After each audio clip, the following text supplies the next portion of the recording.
Scott, you're still, this is your third year as a head coach.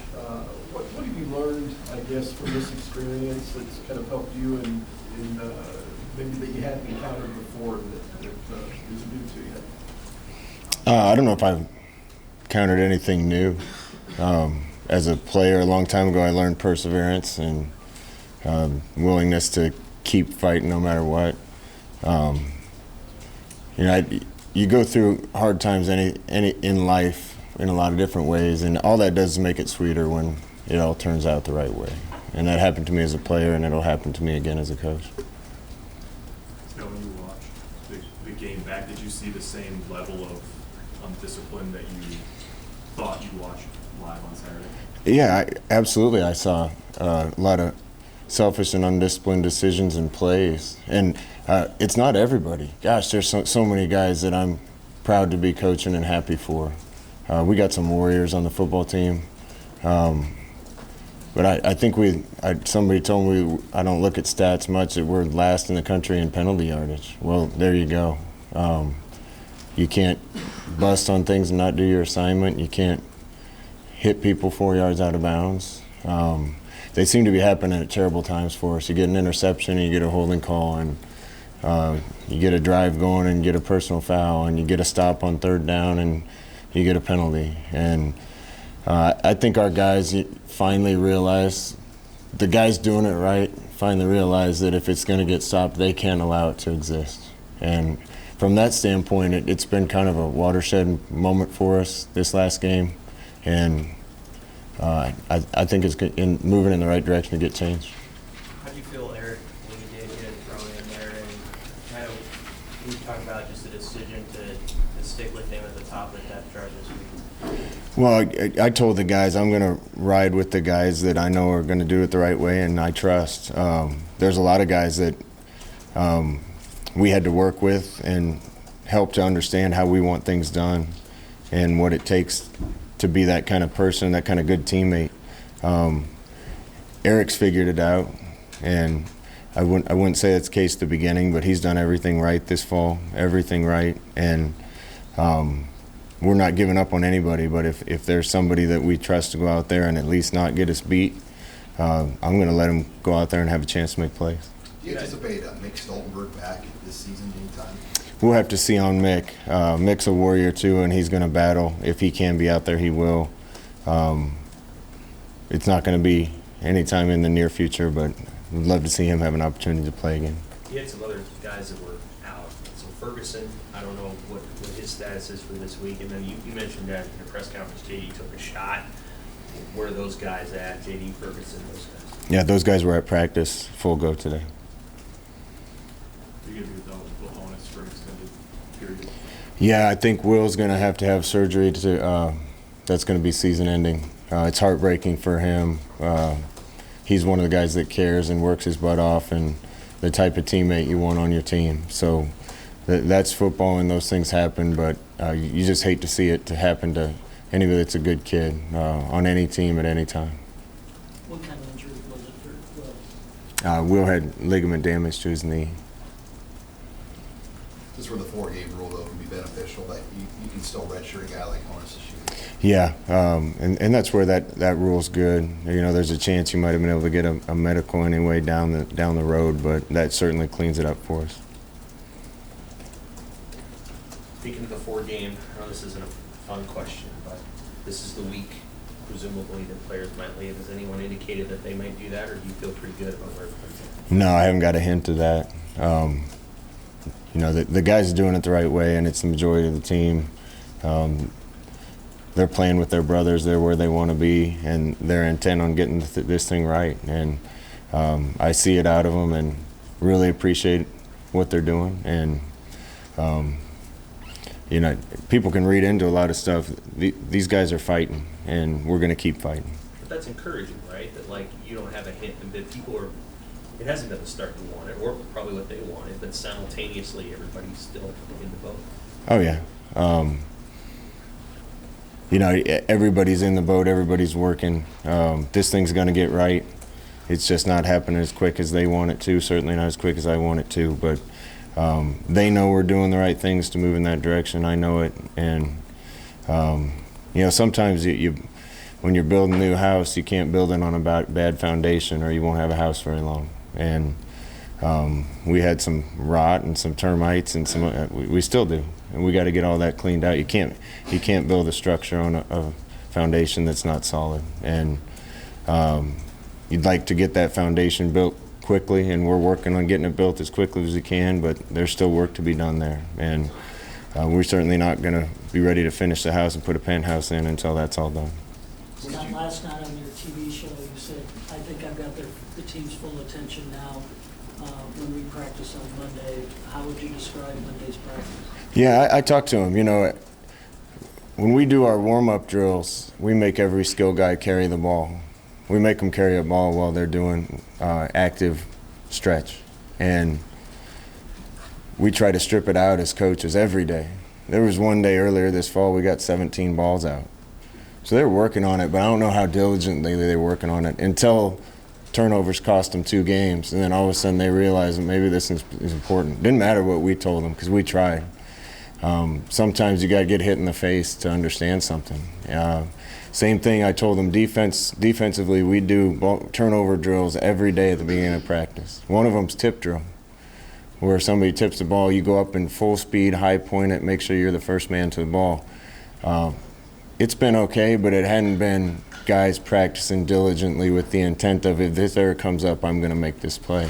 Sure enough, the play shows up in the game. It happens, the ball's up in the air. If we go get it, it's probably 14-7 us. We don't get it, it's 14-7 them. I think finally they realize we better be not just doing this, but doing this with the intent of being great at it. And it hasn't mattered how much I've tried to tell them or how much coaches have tried to tell them. It's just like having, you guys probably, a lot of you have teenagers and kids. Sometimes you can tell them all you want until they experience it, it doesn't get changed. I can see a change now. I saw some guys practicing hard today that I haven't ever seen practice with that kind of energy. And sometimes you got to go through those moments, but I'm hoping that this beginning of this season is a turning point for this football team. I know availability will affect it a little bit, but can you have a real feature back in the system, or what do you see as Divine's potential workload? Sure, I don't think it's ideal to be rolling guys in and out all the time because nobody can get a rhythm. Divine played all game because he practiced the best. We had one guy that was out all week sick, another guy that didn't have a great week of practice. Those 2 guys had their best practice I've ever seen them have today. But I trust Divine at this point, and Divine's one of the guys he's going to battle every time he's out there. So we need him to keep it up, and we need some guys to follow suit. Would have been easy for him to look at the type of runner he's been in his career and wonder if he fit this offense? So can you speak to just what he's done to get to the point on the depth chart where he is at this point? I think Divine's a step faster than he was when we got here. I think he's stronger. I think he's in better shape. Go back to what I said at the beginning of the season, a lot of credit for that goes to Zach Duvall and the changes he's made with the team in that room. Divine's certainly one that I think has made huge strides, and he played like a guy that could be a feature back on Saturday. How did you like what Tanner Farmer gave you at center with Will Wilson at guard, and how do you play that this week with that mixture of guys? Well, whoever's playing center has their hands full. They got a nose guard that is a grown man, and we'll see. Hopefully Cole will be ready to go. But it's good to know that there's a guy that can come in and get the job done at that spot. Bo Wilson's a fighter. He's going to give us everything he has, so we feel good about having him in the game, and starting to develop depth like that and guys that can rotate in at certain positions is a good thing. Scott, what are your overall impressions of Wisconsin at this point? They're just a really well-coached team. They never beat themselves, which has been the polar opposite of what we've been. You don't see them make any kind of mistakes that will get them beat. They're solid at every position. Obviously good on the front lines on both sides. Defensively, got two really good inside backers that make plays everywhere. These games can be frustrating sometimes for teams like ours, because if you can't stop them, you can go 8 minutes of clock time and 30 minutes of real time without your offense being on the field. And that's a big challenge for the defense to try to get us the ball back. When I'm watching tape of teams playing them, usually you watch an opponent play a team you're getting ready for, and there's 90, 85, 90, 95 plays. Most teams are getting 55 or 60 against Wisconsin because of how good a job they do managing the clock. So I think Paul's a good coach, good man, and he's got his program where he wants it, and we're ready to go up and give him a battle.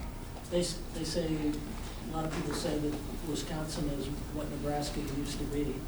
The tradition they built there with Barry, what have you seen from watching from the outside? Yeah, I don't know if they're what Nebraska used to be. I don't want to get into that. I know they're a good program. I think there's probably some similarities, but that was a long time ago. Paul wasn't there. This is his program, and he's done a great job with it. They're at the top of our half of this league right now, and so that's the team that we need to catch, and we will. Given the variety of ways you guys use JD, how important is that position just overall, not only for this program, but in college football and in spread offenses in general, having a hybrid guy, and how important is it for you guys to develop somebody behind him so he doesn't have to take all the shots? Yeah, it's really important for us to continue to develop guys that can be weapons for us. When our offense works the best is when we have 5 skill guys on the field anytime that can make a big play. Until we get there, we're going to have to move guys, Stan and JD and guys around and try to get them in the spot where we can use them. But you can only ride that horse so long. Those guys get tired too. We need to continue to develop that position. It was a good start today. Talked about a couple guys practicing better than I've ever seen them today. A couple of those guys were receivers. But I told them after practice, what took you so long to practice like that? Because that's what it takes. And I think some of them are finally getting it. So hopefully we're taking more steps in the right direction. I've said all along, if we're getting better day by day, inevitably you're going to end up where you want. And we got better today. Which receivers were those? I don't want to get into it, talking about individuals too much, but I saw some guys that were practicing in a way that I know is good enough to win us football games. The perimeter blocking looked like it improved for those guys too. How pleased were you maybe that improvement you saw last week with guys on the edge? Yeah, listen, you want to see a mark of a good team, find a team where wide receivers block well, because then 4-yard gains turn into 8 and 8-yard gains turn into 40. If you can throw bubble screens and things to perimeter and make people chase it, you're wearing a team down. Marks of good teams are great special teams play and perimeter blocking. We're not there yet, but we took a step in the right direction Saturday. I guess this is another individual question, but it's kind of an interesting story.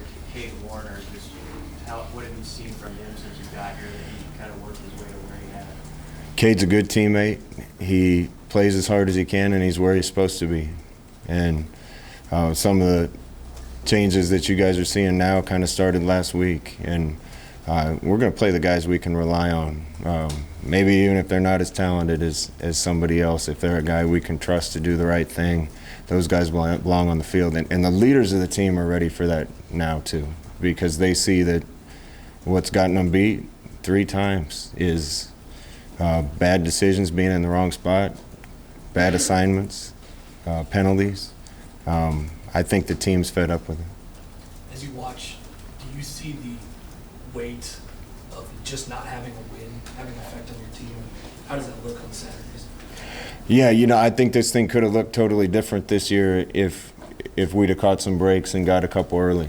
And I remember saying back then, this team is better, and this team is better than it has been. We're better than we were against Michigan. We're better than we were in spring. I feel like we're light years from where we were in January. But in order to really believe it and start to take the field in a way that you expect to win, you got to experience some success. And it hurts for me, particularly the seniors, that to date they haven't gotten to experience that. When it does come, I'm going to be really happy for them. Early success, how important is it going to be to keep Wisconsin from getting a big run early on up there? Yeah, a big run anytime. We got to do a good job on defense. These guys are going to grind it out. This is a tough guy game when you play a team like this. We certainly didn't start out very well in Ann Arbor with a big run early. A lot of times guys aren't in the right spot. Sometimes guys are there and not quite there quick enough or with enough bad intentions to get a play made. We're going to do everything we can to get their mind right so we can get some stops. And if you can keep this team from controlling the clock and grinding out long drives, you have a chance. Time for a couple more. Scott, you mentioned the inside linebackers for Wisconsin. Are they as good a group of linebackers as you guys will see this year? Yeah, I think so. Michigan's were awfully good. The Bush kid was everywhere. We had a few screens set up that should have worked, and he just beat us to the spot, and we didn't block him very well. But again, the best attribute of this team we're playing is they never beat themselves. They're where they're supposed to be. They're sound, and on top of that, they got some good players. So we got our work cut out for us, but I like where we started this week. Is there any connective tissue on the third down conversions offensively? Anything that you've seen, like we can do this one thing better and it'll help everything else? Well, you know, I need to do a better job, and the coaching staff needs to do a better job of scheming those downs, particularly the short yardage ones. You know, I watched a team today at practice that in my mind finally did things well enough, crisp enough, with enough energy and attention to detail to make them work in games. You want to know when that detail really matters, even more than the rest of the game, is in the red zone and on third down or fourth down. That's when you're going to get zero blitz. That's when you get a lot of guys in the box, and it's a fine line between, no matter what you run, between making it work and not making it work. And I saw guys practicing with the type of attention to their execution today to actually give us a chance to make those work, and we'll continue to try to put them in the best plays we can on those plays. Coach, when you meet a player, I mean, you obviously watch how they respond. How did some of the players that maybe, you know, didn't have as good a week, how did they respond, you know, to I guess, you know, some of the actions that we took? Yeah, several of those guys that practiced well today are some of the guys that didn't get in the game as much Saturday. It's way too late to have it happening, but I'm glad it's happening. I had 4 captains come into my office yesterday on their day off to talk about what needed to be done to get it fixed. I think the guys get it. And that's all part of building the foundation I talked about. Sometimes it doesn't matter how much the coach says it. If it doesn't come from in the locker room, there's not a lot of power to it. And now we got leaders that are excited to get some of these things changed and fixed. And it's still not going to get fixed overnight, but I think we got guys that are going to hold other people accountable to make sure that the right things are happening.